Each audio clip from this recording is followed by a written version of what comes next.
السلام علیکم، میں ہوں سید شان حیدر۔ آج 19 اپریل 2022 ہے۔ اس ویڈیو کے اندر میں آپ کو بٹ کوائن کی اپڈیٹ دوں گا اور ساتھ جو دوسرے کوائنز ہیں آئی سی ایکس، سیف پال اور جی ایم ٹی کا بھی سپورٹ اور ریزسٹنس بتاؤں گا، اور کچھ ساتھ اس کے فنڈامنٹل نیوز بھی اس میں شامل ہوں گی۔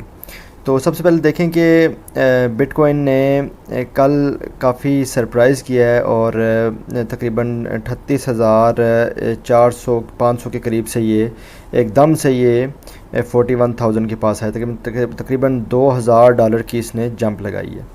تو ایک چیز آپ ہمیشہ یاد رکھیں، جب بھی بٹ کوائن یا کوئی بھی اچھا پروجیکٹ جب اپنی اسٹرانگ سپورٹ پر آتا ہے تو وہاں سے اس کے جمپ کرنے کے چانس کافی زیادہ ہوتے ہیں، کیونکہ لوگوں نے سوچا ہوتا ہے کہ یہاں پر ہم اس کو سیل آؤٹ نہیں کریں گے، اور وہاں پر جو ہے نا وہ وہاں پر بائی پریشر کافی زیادہ آ سکتا ہے، اور کافی زیادہ بوٹ ٹریڈنگ بھی ہو رہی ہوتی ہے، یعنی بوٹس کے آرڈر لگے ہوتے ہیں کہ ہم 38,466 پہ بائی کریں گے، چاہے جو مرضی ہو جائے، پرائس اوپر جائے یا نیچے جائے، ہم نے یہیں پر ہی بائی کرنا ہے۔ تو ان کو پرائس اچھی لگ رہی ہوتی ہے کافی انویسٹرز کو، تو وہ وہاں پر آرڈرز لگا لیتے ہیں۔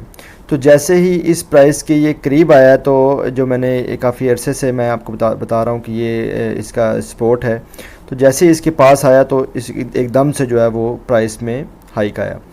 تو آپ دیکھیں کہ یہ ہمارے ہائر لوز بھی بن رہے ہیں، اور یہ بڑا پرفیکٹ ہائر لوز بن رہا تھا۔ میں پچھلی بھی ویڈیو میں بتاتا آ رہا ہوں کہ یہ جس طرح یہ جو پوائنٹ ہے یہ نیچے ہے، یہ اس سے اوپر ہے، منتھلی چارٹ ہے یہ والا، تو یہ اس سے اوپر ہے۔ یہ جو اگلی کینڈل بن رہی ہے بیشک ریڈ بن رہی ہے، لیکن یہ ہے کہ اس کی جو وک ہے، یہ جو لائن ہے یہ والی، یہ پچھلے مہینے والی لائن سے یہ قدرے اوپر ہے۔ تو اگر یہ ایسا سینیریو بن رہا ہو تو مارکیٹ جو ہے وہ بلش ہوتی ہے۔ اسی طرح آپ پچھلے سال بھی دیکھیں، یہ کینڈل نیچے تھی، یہ اوپر، اسی طرح یہاں پر آپ دیکھیں ایک کینڈل اوپر، پھر ایک اوپر، پھر ایک اس سے اوپر، تو یہ ایک بلش جو ہے سینیریو ہوتا ہے، پھر اس نے آل ٹائم ہائی بنایا تھا۔ اسی طرح ابھی بھی یہ ہائر لوز، یعنی کہ ایک جو کینڈل ہے وہ پچھلی جو کینڈل ہے اس سے اوپر بن رہی ہے، تو اس کا مطلب یہ ہے کہ یہ اگر اس چارٹ کو دیکھا جائے، اس جو انڈیکیٹر کو دیکھا جائے ہائر لوز کے مطابق، تو یہ ابھی مارکیٹ جو ہے وہ بلش ہی ہے۔ اسی طرح جو اگر میں منتھلی چارٹ کے اوپر ای ایم اے ایکسپونینشیل موونگ ایوریج دیکھوں، تو یہاں پر جو ہے وہ ای ایم اے 20 جو ہے، یہ ای ایم اے 20 ہے، ای ایم اے 20 کی جو لائن ہے ریڈ، یہ بھی یہاں پر بن رہی ہے ایگزیکٹلی، اس کو ٹچ کر کے یہ مارکیٹ جو ہے وہ اس کو اوپر آئی ہے۔ تو اب دیکھیں یہاں پر پچھلے مہینوں میں بھی یہاں سے یہ نیچے جانے کی اس نے کوشش کی ہے ای ایم اے 20 سے، لیکن پھر یہ دوبارہ پل بیک کر گئی ہے۔ تو اسی طرح اب یہ اس کو ٹچ کر کے اس کی وک دوبارہ اوپر آئی ہے، تو یہ بڑی اچھی سپورٹ ہے۔ اسی طرح اگر ہم ڈالر انڈیکس کو دیکھیں تو ڈالر انڈیکس کافی اوپر ہے، یعنی کہ 100.84 کے اوپر ہے۔ تو اس کے مطابق اگر دیکھا جائے تو بٹ کوائن کی پرائس زیادہ ہے، لیکن اب سم ٹائم ایسا ہوتا ہے کہ مینیپولیشن بھی ہو جاتی ہے۔ ویسے تو میں سمجھتا ہوں کہ سپورٹ کی وجہ سے یہ پرائس اوپر آئی ہے، اچھی سپورٹ کی وجہ سے، لیکن کافی لوگ سوچ رہے تھے کہ یہ جو مارکیٹ ہے وہ ڈالر انڈیکس کی وجہ سے جو ہے وہ، یا اور فنڈامنٹلز کچھ بری نیوز چل رہی تھی، اس کی وجہ سے مزید نیچے آئے گی۔ تو جب ایکسچینجز کو پتہ چلتا ہے کہ یہ لوگوں نے شارٹ کیا ہوا ہے، اس کو فیوچر ٹریڈنگ کر رہے ہیں اور نیچے آنے کا سوچ رہے ہیں، تو پھر ایک دم سے وہ ان کو لیکویڈیٹ کرنے کے لیے مارکیٹ اوپر بھی چلی جاتی ہے۔ تو صرف ایک ہی انڈیکیٹر، جس طرح میں ڈالر انڈیکس کا اکثر آپ کو بولتا ہوں، صرف ایک ہی انڈیکیٹر جو ہے وہ فالو کر کے آپ ٹریڈنگ نہیں کر سکتے۔ میں اپنی ویڈیو کے اندر ساری قسم کی فنڈامنٹلز بھی، سینٹیمنٹس بھی آپ کو بتاتا ہوں کہ جو ہے نا وہ سب دیکھ کے آپ پھر جو ہے نا وہ آپ کر سکتے ہیں، انٹری لے سکتے ہیں۔ اس طرح میں نے آپ کو سینٹیمنٹس بتائے تھے کل کے، سینٹیمنٹس جو ہے وہ ایکسٹریم میں تھے، تو آپ انٹری لیتے تو ڈیفینیٹلی، اگر آپ سینٹیمنٹس کے حساب سے چل رہے ہیں تو آپ پروفٹ میں بھی ہوتے۔ تو اسی طرح اگر آپ بی ٹی سی کی ڈومیننس کی بات کریں تو بی ٹی سی کی ڈومیننس جو ہے وہ اس ٹائم 41.72 پہ چل رہی ہے۔ اگر میں ڈیلی کے چارٹ پہ اس کو دیکھتا ہوں تو یہ دیکھیں ایک تھوڑی سی یہ کل کی نسبت تھوڑی سی یہ بڑی ہے، گرین کینڈل بن رہی ہے۔ تو اس میں یہ ہوتا ہے کہ اگر بی ٹی سی کی ڈومیننس بڑھتی ہے تو آلٹ کوائن میں جو ہے وہ ان کے نیچے گرنے کے چانس بڑھ جاتے ہیں۔ تو ویسے تو جیسے ہی یہ مارکیٹ بٹ کوائن تھوڑا اوپر گیا ہے تو باقی آلٹ کوائن بھی کچھ ریکور کی ہیں، تو یہ بٹ کوائن کی ڈومیننس اتنی زیادہ نہیں ہے کہ کوئی بھی کوائن اوپر نہ جائے، تو کوئی نہ کوئی کوائن مارکیٹ میں لازمی اوپر نیچے ہوتا رہتا ہے۔ تو دیکھیں ایک چیز میں آپ سے ڈسکس کرنی تھی کہ جو بھی فنڈامنٹلز نیوز آتی ہیں تو ہمارے پاس جو اسپیئر پڑا ہوتا ہے USDT یا جو بھی اسٹیبل کوئن پڑے ہوتے ہیں تو وہ بھی مارکیٹ میں جو ہے نا وہ اپنا رول پلے کرتے ہیں. مثال کے طور پہ اگر میں آپ سے کہتا ہوں کہ ڈالر انڈیکس جو ہے وہ ہائی پہ ہے, اس کی وجہ سے جو ہے وہ بٹ کوئن نیچے آ سکتا ہے, تو اگر کوئی فنڈامنٹل نیوز اچھی آ جاتی ہے تو لوگوں نے جو اپنے USDT ایکسچینجز میں رکھے ہوئے ہیں وہ فوراً سے اس بٹ کوئن کو بائی کریں گے اور فوراً سے اس کی پرائس کو اوپر لے جائیں گے.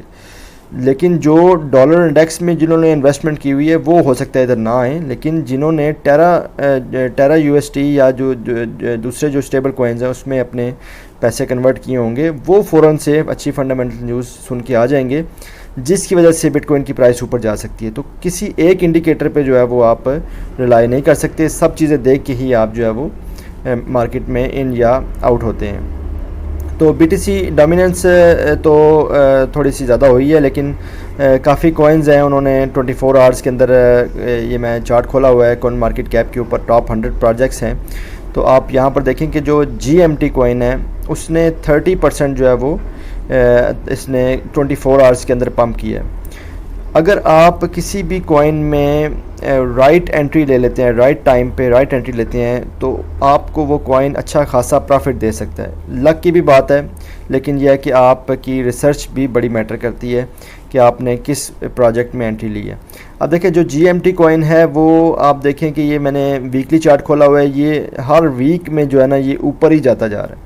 تو آپ دیکھ سکتے ہیں کہ اگر آپ اس کوئن میں اگر آپ انٹری لیتے 0.4 پہ تو اب یہ کتنا ہی اوپر آ چکا ہے. تو میں ابھی تو ریکمینڈ نہیں کروں گا کہ آپ اس میں انٹری لیں, لیکن ابھی اس کے اوپر ریزسٹنس بھی کوئی نہیں ہے. اور اگر آپ دیکھیں یہاں پر GMT کوئن کو تو پچھلے 24 آور کا والیوم جو ہے وہ تقریباً $5 بلین اس کا 24 آورس کا والیوم چل رہا ہے. اس کی سرکولیٹنگ سپلائی 600 ملین ہے, اور اس کا جو ٹوٹل مارکیٹ کیپ ہے وہ ابھی بھی $2 بلین ہے. تو یہ جو 24 آور کا والیوم ہے وہ اس کے مارکیٹ کے سے بھی زیادہ ہے. جب ایسی سچویشن پیدا ہوتی ہے تو اکثر ایسے ہی سمجھا جاتا ہے کہ جو پرائس ہے کوئن کی وہ مزید اوپر جائے گی, لیکن یہ انتہائی رسکی ہے کہ اگر ایک کوئن اوپر گیا ہوا ہے تو آپ اس میں دوبارہ سے انٹری لے لیں. اگر کوئن نیچے آیا ہو اس میں انٹری لیں گے تو آپ کو فائدہ ہو سکتا ہے, لیکن اگر کوئن اوپر چلا گیا اس میں انٹری لیں گے تو آپ کو اچھا خاصا نقصان جو ہے وہ ہو سکتا ہے. جس طرح آپ دیکھیں کہ آپ جو ICX ہے یہ بھی بڑا اچھا کوئن ہے, اس کو اگر آپ شارٹ ٹرم میں بائی کرنا چاہتے ہیں تو 0.596 یہ کافی اس ٹائم بھی بائی کر سکتے ہیں, اس ٹائم بھی اچھی پرائس رینج میں ہے بشرطے کہ بٹ کوئن اوپر جا رہا ہو, بٹ کوئن کی کنڈیشن اچھی ہو. لیکن اگر نیچے آتا ہے تو 0.596 پہ اس کو آپ بائی کر سکتے ہیں. 1 ریزسٹنس ہے اس پہ, آپ اگر شارٹ ٹرم ٹریڈر ہیں اس کو سیل آؤٹ کر سکتے ہیں. اگر لانگ ٹرم ٹریڈر ہیں تو میں امید کرتا ہوں کہ یہ جو ہے نا وہ کم از کم بھی $2-3 پہ دوبارہ لازمی جائے گا. اس کے فنڈامنٹلز بھی میرے خیال سے کافی اچھے ہیں. اسی طرح میں نے اپنے گروپ میں جو ہے وہ سیف پال کا بھی آپ کو سگنل دیا ہے. سیف پال کا جو بائنگ رینج میں نے بتائی ہے وہ 0.82 سے لے کر 0.75 بتائی ہے. اس پرائس رینج کے اندر آپ جو ہے اس کو بائی کر سکتے ہیں. اسٹاپ لاس میں نے اس میں جو ہے وہ 0.71 بتایا ہے, اور اس کے علاوہ جو فرسٹ TP ہے وہ جو آپ جا کے آپ بک کر سکتے ہیں پرافٹ 0.85 اس کا بتایا ہے. تو آپ دیکھیں کہ جو بائنگ رینج ہے, جو میکسیمم بائنگ رینج ہے 0.82, یہاں پر سپتمبر 2021 میں یہاں پر ایک وک بنی تھی, یہاں تک نیچے آئی تھی. تو میں سمجھتا ہوں جیسے ہی اس سے پرائس اوپر جائے گی اس وک سے تو فوراً سے یہ اس جو ہے نا وہ 0.85 تک یہ اس کی پرائس جا سکتی ہے. اس کے علاوہ اگر ہم 4 گھنٹے کے چارٹ پر نظر دوڑائیں, 4 آورس کا چارٹ ہے, یہ ٹریڈنگ ویو ہے, اس کو میں زوم آؤٹ کرتا ہوں یہاں سے اور اس کو جو ہے وہ اس طرح کرتا ہوں. اب دیکھیں یہاں پر انورس ہیڈ اینڈ شولڈر بن رہا ہے, ایک یہ لائن, یہ شولڈر ہے, یہ شولڈر ہے, اور یہ تقریباً یہ ہیڈ بن رہا ہے. تو انورس ہیڈ اینڈ شولڈر جب بنتا ہے تو پرائس جو ہے وہ اس کی اوپر جانے کے چانس ہوتے ہیں. یہ تقریباً ایک قسم کی ایک نیک لائن آپ سمجھ لیں اس کو. جیسے ہی اس سے پرائس اوپر نکلے گی تو جتنا یہاں سے لے کے یہاں تک فاصلہ ہے یہ مزید جو ہے نا وہ اتنا اوپر یہ جا سکتا ہے. تو میں امید کرتا ہوں کہ جیسے یہ ادھر سے اس پرائس لائن سے پرائس اوپر جائے گی تو فوراً یہ 1.85 تک چلی جائے گی. ادروائز میں نے 15 ڈیز کا ہولڈنگ ٹائم دیا ہوا ہے, تو آپ اس کو جو ہے وہ ہولڈ بھی کر سکتے ہیں. اگر آپ اس کو لانگ ٹرم کے لیے ہولڈ کرنا چاہیں, آپ کو یہ اچھا پروفٹ دے سکتا ہے. اسی طرح اگر آپ سٹاپ لاس استعمال نہیں کرنا چاہتے تو میں آپ کو مزید اس کی جو ہے وہ بتا دیتا ہوں. ہاں, تقریباً اس کا جو ہے نا وہ 0.69 کے پاس ہی 0.69 یا 68 کے پاس بھی بڑی اچھی سپورٹ ہے. تو آپ اس کو وہاں پر سپورٹ پہ جا کے ڈی سی اے بھی کر سکتے ہیں. تو آلریڈی یہ کافی نیچے ہے, مجھے امید ہے کہ یہ آپ کو لاس نہیں کرے گا. لیکن اپنی ریسرچ کرنے کے بعد آپ نے جو ہے وہ اس میں کوئن میں انٹری لینی ہے. کسی بھی کوئن میں انٹری لینی ہے, صرف ویڈیو دیکھ کے آپ نے جو ہے وہ انٹری نہیں لینی, کیونکہ آپ کی کنڈیشن, فائنینشیل کنڈیشن کا مجھے نہیں پتہ. ہو سکتا ہے کہ آپ ایسا کو پیسہ لگا دیں, پھنس جائیں, تو وہ مجھے آپ بعد میں کہیں کہ یہ سگنل کیوں ہٹ نہیں ہوا.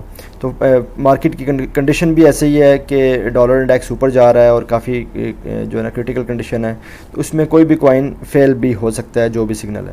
تو اب جو ہے نا وہ اپنا رسک مینجمنٹ کے ساتھ, منی مینجمنٹ کے ساتھ آپ جو ہے کسی بھی کوئن میں انٹری لیں. اسی طرح اگر آپ سینٹیمنٹس کے حساب سے ٹریڈنگ کرنا چاہ رہے ہیں تو اس ٹائم مارکیٹ فیئر کے اندر ہے. فیئر میں ہو یا ایکسٹریم فیئر میں ہو, اس ٹائم آپ انٹری لے سکتے ہیں. جیسے ہی گریڈ میں جائے, یعنی سبز رنگ پہ جائے, یا نیوٹرل میں ہو, اس ٹائم جو ہے وہ آپ پروفٹ جو ہے وہ بک کر کے باہر آ سکتے ہیں.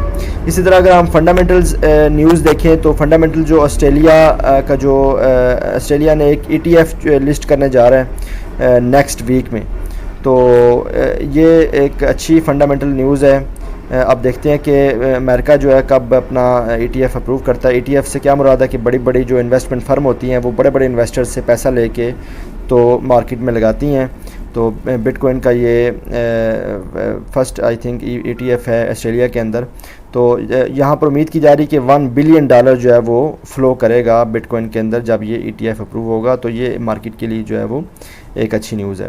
ماسٹر کارڈ نے کہا ہے کہ جی اگر آپ جو ڈیجیٹل کرنسی ہے اس کو آپ اگر ایکسیپٹ کرتے ہیں تو یہ ایک انقلاب ہوگا فائنینشیل مارکیٹ کے اندر. تو یہ ماسٹر کارڈ, حالانکہ یہ جو کارڈز ہیں یہ کمپنیوں کے ساتھ سینٹرلائز ہوتے ہیں, تو اس میں جو ہے وہ کوئی نہ کوئی مالک ہوتا ہے کمپنی کا. تو اگر جو ڈیجیٹل ایسٹس ہمارے ایکسیپٹ ہو جاتے ہیں تو ہم جو ہے نا وہ سمجھیں کہ ہمیں ماسٹر کارڈ کی بھی آگے ضرورت نہیں پڑے گی. ہم جو بھی ٹرانزیکشن ہم نے کرنی ہوں گی وہ ہم بغیر جو ہے وہ کسی بینک کے یا بغیر کسی سینٹرلائز باڈی کے ہم بغیر جو ہے پیمنٹ کر سکتے ہیں. تو اس کے علاوہ اگر ہم دیکھیں مڈل ایسٹ کے اندر جو ایمریٹس ہے, ایمریٹس بہت ہی مشہور جو ایئر لائن ہے, انہوں نے بھی اب کہا ہے کہ ہم اپنا فرسٹ جو ہے وہ NFT لے کے آ رہے ہیں اور ساتھ ہی میٹاورس جو ہے وہ لے کے آ رہے ہیں. اب ڈیٹیل اس کی دیکھیں گے کہ یہ کس قسم کا میٹاورس لے کے آتے ہیں. تو میں امید کرتا ہوں کہ ہم میٹاورس کے اندر ایمریٹس کی ایئر لائن بھی چلتے ہوئے دیکھیں گے. آج تک کے لیے اتنا ہی. امید ہے آپ کو آج کی ویڈیو پسند آئی ہوگی. کل ایک نئی ویڈیو کے ساتھ میں حاضر ہوں گا. تب تک کے لیے اللہ حافظ, السلام علیکم.